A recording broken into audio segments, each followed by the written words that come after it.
Pemirsa, pesta dangdut dalam rangka sedekah laut di Kabupaten Tuban Rabu sore berakhir ricuh.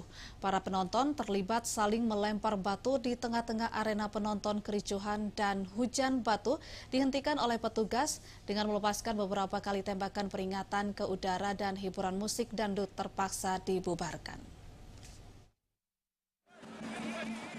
Kericuan antar penonton saat pesta dangdut dalam acara sedekah laut di Desa Palang, Kecamatan Palang, Kabupaten Tuban berawal saat salah satu kubu penonton mengibarkan bendera kelompoknya dan tidak terima diturunkan oleh panitia sehingga kericuan terjadi.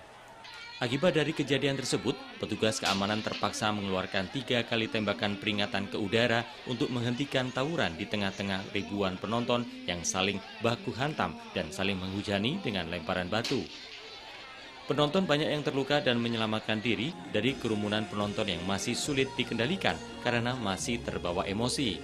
Peristiwa saling lempar batu ini memaksa petugas untuk membubarkan pesta dangdut tersebut. Selain sudah mendekati batas waktu izin, juga untuk menghindari jatuhnya korban.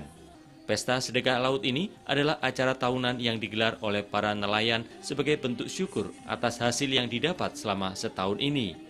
Terus ini tadi kok langsung dibubarkan, kenapa ini tadi? Karena memang yang pertama waktunya sudah habis, karena kita pada acara pada sore hari ini jam 4 harus selesai.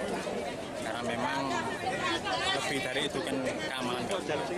Terus tawuran tadi karena apa mas pemicunya tadi? Ya mungkin gesekan antar para penonton, senggolan dan sebagainya.